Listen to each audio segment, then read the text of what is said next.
네, 안녕하세요. 여러분들의 구독과 좋아요로 이 채널이 유지되고 있습니다. 네, 영상 속도는 1.5배를 추천드리는 바이고요. 네, 이번에도 어떤 소식이 나왔는지 같이 한번 내용을 보도록 하겠습니다. 네, 가장 중요한 마운트콕스 내용 먼저 설명을 드리도록 하겠는데요. 보게 되면 마운트콕스 13만 7천 개 덤프에 당하지 말자라는 기사 내용이 나온 게 있었습니다. 그 이유의 조건은 이런 것입니다. 채권자들은 부분 일괄 지불로 비트코인을 조기에 받거나 많은 자금을 지출할 수 있게 되면 회선 절차가 끝날 때까지는 기다려야 하는 옵션이 주어졌다라고 되어져 있어요. 그렇기 때문에 아직은 물량이 나오기에는 좀 어려울 것이다 라는 내용으로 보시면 될 것 같고요. 그 다음으로 마운트콕스 배0은 아직 멀었다라는 내용이 또 나와주고 있습니다. 왜 그러냐면 아직 계좌 개설에 따른 요청도 받지 못했다라는 내용들이 저번 주에도 나오고 있었고 이번 주에도 마찬가지로 그런 내용들이 나오고 있기 때문에 아직은 조금은 시간이 더 필요한 거 아니냐 라고 볼 수가 있게 되겠죠. 일단은 제 유튜브 커뮤니티에다가 해당 사이트 주소도 남겨놨기 때문에 언제든지 매도가 나오게 되면 거기에 찍히기 때문에 즉각적으로 대응을 잘 하시길 바라겠고요. 어차피 이것도 공평하게 옵션 조항도 한 두세 가지 정도가 있는 것으로 알고 있습니다. 왜 그러냐면 먼저 받았던 애가 먼저 던지기 시작을 하면 가장 뒤에 받았던 애는 손해가 막심할 거 아니겠습니까? 뭐가 됐던 간에. 그렇기 때문에 제일 마지막에 받았던 사람이 끝나는 시점에 따른 옵션 조항도 있기 때문에 이 점도 좀 보시길 바라겠습니다. 그러니까 즉 다 마무리가 절차가 끝나고 나서 해당에 있는 저런 주요 거래 TXID 주소에 움직이는 폭을 좀 보는 게 정확하지 않을까라고 저는 말씀을 드리고 싶고요. 그 다음으로 달러 인덱스 추이는 108.8을 기록을 했다라고 하는데요. 경제 지표 부진에 따른 중국과 그 다음에 유로존 에너지 가격 급등에 따른 경기 침체에 따른 영향성으로 점점점 달러 인덱스 쪽으로 힘이 더욱더 가중이 되어가고 있다라는 것과 금 가격 추이는 온스당 1736달러 선으로 마감을 보여주었다고 합니다. 경기 침체에 따른 우려와 잭슨홀 미팅이 곁들여지면서 금 가격에 영향을 끼쳤다고 하고요. 유가는 배럴당 93.06달러 선으로 마감을 보여주었다고 하는데요. 이란의 핵 합의 협상의 진전에 있음에도 불구하고 오펙 플러스의 감산 가능성이 부각된 점이 어떻게 보면 영향을 좀 끼쳤다라고 합니다. 최근에 이제 가을에 이제 돌아오고 있죠. 그래서 가을에 여러가지 이슈가 제일 많이 나오는 시즌이라고 보시면 될 것 같습니다. 그 중에 가장 핫한 내용 중에 하나가 무엇일까 좀 봤는데 아무래도 에너지와 곡물이 좀 될 것 같아서 일단 곡물 먼저 준비를 해보았습니다. 러시아 우크라이나에서 러시아 소식을 한번 보게 되면 밀 7,800만 톤의 이상 수확과 그 다음에 툴라 지역 농업 회사 대표가 가장 큰 곳 중에 하나이거든요. 여기에서도 보게 되면 아주 수확이 좋은 편이다 라고 나와주기도 했습니다. 그리고 해바라기도 아주 풍년이라고 해서 대부분 러시아 곡물 쪽은 풍년이 아주 미친듯이 잘 되어 가고 있다라고 볼 수가 있겠고요. 러시아 곡물 연합회장도 똑같은 발언을 하기도 했습니다. 올해는 러시아 전역에서 헥타르당 곡물 수확량이 지난해보다 30%가량 늘었고 날씨의 영향이 아주 기똥차게 하늘이 도왔다라고도 이야기를 하기도 했었습니다. 우리는 이번 시즌에도 여전히 주요 수출국으로 남을 것이며 밀 시장에서도 분명 선도적 위치를 유지할 수 있을 만한 영향성이 좀 있다고 해서 2017년도가 역대 최대치를 찍었는데요. 그것에 더 최대치를 찍었으니까 말이 필요가 없죠. 그래서 점점 전쟁에도 유리한 고지를 계속 가져가고 있는 러시아라고 보시면 될 것 같습니다. 그래서 유엔 사무총장이 흑해 곡물 수출 합의에는 러시아산 식량과 비료는 우리 해당되지 않는다 라고도 또 이야기를 하기도 했어요. 그러니까 어떻게 보면 러시아의 군수에 있는 어떻게 보면 군수 자금이 이런 곡물 쪽에서 나올 수도 있는데 그거는 우리가 곧 말라 죽을 것 같으니 이거는 일단은 재배 대상으로 넣어주겠어요 라고 어떻게 보면 좀 그렇죠. 그러니까 모든 게 다 국가의 이득적 관계 그리고 다 개인의 이득적 관계로 시장을 움직인다라고 보시면 될 것 같습니다. 그 다음으로 주요국 퇴직연금 포트폴리오를 왜 제가 갖고 왔냐면, 자 한번 보십시오. 주요국 퇴직연금 수익률이 이제 보게 되면 미국이 14% 정도 나왔고 호주, 한국이 대략 3%, 2% 정도가 나왔습니다. 근데 왜 그럴까요? 최근에 팬데믹이 끝나는 시점에 일단 도래를 하고 있죠. 일단 도래를 하고 있는데 지금의 퇴직 연금 401k와 그 다음에 개인 은퇴계좌 IRA의 수익률 부분이 오히려 마이너스 대상폭이 어마어마하게 커졌다고 합니다. 1분기 수익률 추이만 본다라고 해도 대략 한 4% 정도 마이너스가 났고, 평균적으로 한 두 자릿수 마이너스 폭이 나왔던 그런 은퇴 연금 펀드 정도가 그렇게 나와주고 있기 때문에 이게 쉽지 않는다라는 것과, 그 다음에 미국의 리츠 주식 보유자 수와 가구 비중을 보게 되면, 이건 미국 리츠 협회에서 나왔던 내용입니다. 리츠가 이제 부동산이죠. 네, 보게 되면 미국 가전 비율도 20년 동안 지금은 대략 50% 정도라고 보시면 될 것 같습니다. 이 자료가 2019년도 자료인데요. 최신 자료를 보게 되면 50% 정도 딱 나옵니다. 그러니까 즉 어떻게 보면 리츠 비중이 생각보다 미국의 50%에 있는 비중을 갖고 있고, IRA와 그 다음에 401k에 있는 비중이 생각보다 수익성이 나쁘다라는 점은 제가 좀 더 길게 긴 기간으로 좀 바라본다고 하면, 아무래도 대부분 이제 사람들이 짧은 시간에 일단만 보다 보니까 좀 답답해 볼 수는 있어요. 그렇지만 미국은 또 대선도 있잖아요. 네. 그렇기 때문에 대선 이전에 이 401k와 ERA가 박살이 났기 때문에, 그리고 리츠도 50% 비중에서 여기서 금리를 더 많이 올린다고 하면 리츠도 다 터져 나가기 때문에 쉽지가 않는다라는 점을 말씀을 드리고 싶었습니다. 그래서 왜 그러냐면, 특히나 이제 요새 미국의 부동산이 좀 위기다라고 나오게 되면 리츠부터 터지기 시작을 하는데, 리츠가 한두 개 터지고 끝나는 게 아니에요. 리츠 같은 경우에는 다 연결이 되어져 있어서 하나가 터지면 연달아 다 터지게 되어져 있습니다. 그러면서 ETF도 같이 터지게 되어져 있기 때문에 그래서 미국이 생각보다 금리를 올릴 수 있을 만한 여건적 한계 맞이 노선이 있다라는 거고, 심리적으로 지금 얘기하고 있는 발언적 요건은 겁을 주기 위한 형태라고 저는 보고 있는 실정입니다. 그 다음에 연말까지 예상 물가 상승률 추이는 아무래도 5에서 6%대를 지금 바라보고 있는 시점이고요. 점진적으로 2% 쪽으로 맞춰서 생각을 하고 있다라고 보시면 될 것 같고요.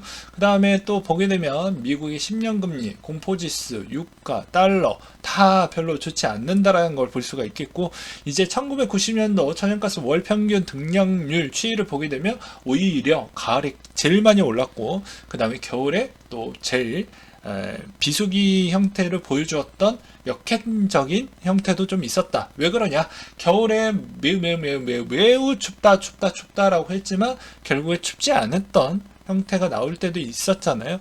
그렇기 때문에 가을에 선제적으로 좀 많은 영향을 받았기 때문에 가을이 가장 중요한 시점이라고 매번 이야기를 했던 이유가 그런 겁니다. 물론 이제 너 좋고 나 좋자라고 하면 겨울까지 이어질 수도 있겠지만, 웬만한 이 타점 형태는 이 가을 시즌에 무언가 있는 결과값이 분명히 나올 것으로 저는 기대를 하고 있고요. 만약에 가을에 안 나온다고 하면 이거는 정말 너 죽고 나 죽자 시리즈로 간다라고 보시면 될 것 같습니다. 그럼 시장은 더욱더 안 좋아질 확률이 매우 높겠죠. 그 다음에 선거를 앞두고 부양책을 계속 매우 많이 쏟아져 나오고 있는데요.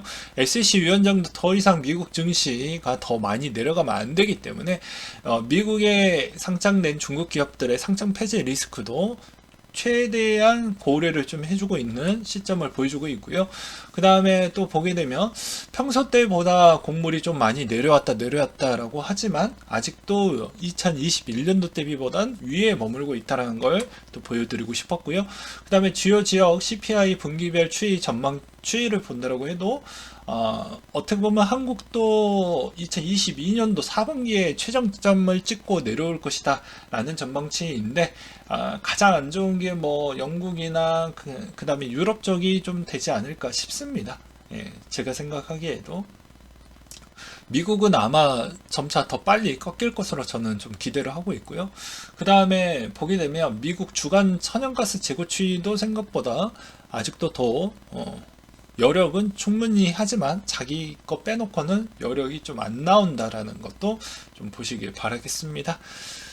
그 다음으로 그나마 좀 희망적인 건 중간선거가 끝난 이후부터는 지수가 다 좋았다라는 과거 기반이 있었기 때문에 전반적인 위험자산, 그러면 코인도 거기에 들어가져 있기 때문에 좀 좋은 결과치가 나오지 않겠냐라는 기대감이 좀 있을 수도 있을 것 같고요. 그 다음에 파월 쪽은 그냥 심리적인 영향성으로 좀 보는 게 맞지 않을까 싶습니다. 8분 30초 동안 인플레이션 46차례나 언급을 했다라고 하는데요. 이 연설도 뭐 30분인가 1시간 정도 기간을 주었다라고 하는데 연설 기간도 매우 짧았다라고 합니다. 그렇기 때문에 아무래도 자기가 이야기하고 싶은 건 공포적으로 이야기를 더 많이 해야 심리적인 부분을 빨리 선제적으로 꺾이게 되면서 원래 속내는 이미 이제 유연하게 가져가야 하지만 오히려 그렇지 않았다라는 거라고 저는 생각을 합니다. 왜냐면 주요 데이터가 그렇게 좀 보여주었기 때문이고요. 그 다음에 코인 이슈를 좀 보게 되면 아크인베스트가 코인베이스 주식을 14만 주 다시 한번 샀다라는 것과 컴투스 내년 메타버스 토지 분양을 하겠다라는 내용이 나와준 게 있었는데요. 여러분들은 코인을 하고 있다라고 하면 미국의 가장 대표적인 코인 거래소 주식도 사보셔야 됩니다. 그 다음에 채굴자들은 거래소로 비트코인을 입금하고 있습니다 라고 나오고 있는데 여전히 매도 부분에 압력이 채굴자도 약간의 동참을 해주고 있다라는 것과 위메이드가 한국국제 아트페어 리드 스폰서를 맡겠다라고 나왔는데요. 아무래도 위믹스 3.0 중심과 생태계 확대를 비롯해서 홍보하기 위함이라고 생각을 하시면 될 것 같고요. 그 다음에 무디스가 이제 미국의 183개 주택 시장에서 마이너스 20% 집값 폭락이 나올 수도 있다라는 내용이 나와주고 있는데요. 반은 맞고 반은 틀렸다라고 저는 생각을 하고 있습니다. 그 이유 중에 하나는 미국이 한국과 똑같아요. 수요와 공급에 있는 밸런스가 이미 맞지가 않습니다.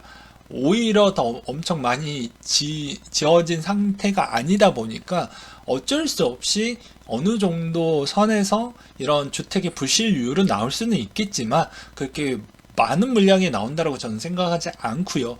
그 이유는 가격이 너무 많이 비싸졌기 때문에 진입도가 너무 어려웠다라는 것과 그 다음에 그 물량이 상대적 대비 너무 많이 적었다라는 것과 그 다음으로 물가가 미쳤기 때문에 월세 갈래 매매 갈래라고 하면 매매가 훨씬 더 나았겠죠.